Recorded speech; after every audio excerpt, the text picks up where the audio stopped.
फक्त व्हायोलिन्सचा पीस वाजवून सुद्धा गाणं कार्यक्रम होतो, पण त्याच्याबरोबर जर आपण तो चेलो पण वाजवला तर खूप चांगलं वाटतं.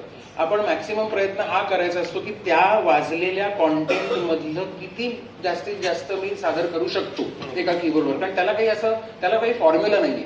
ते तुम्ही किती ग्रेसफुली आणि किती इझिली तुम्ही करता येईल तुम्हाला कुठेही न अडखळता, हे रोज ह्याचा रोज प्रयत्न करायचा असतो. ह्याच्यात कधी 100% होऊ नाही शकत. असे आपण बघूया एक उत्तम गाणं, त्याचा सुरुवातीचा म्युझिकचा पार्ट आहे ज्याच्याबरोबर व्हायोलिन्स बरोबर चेलो वाजलंय, बघूया.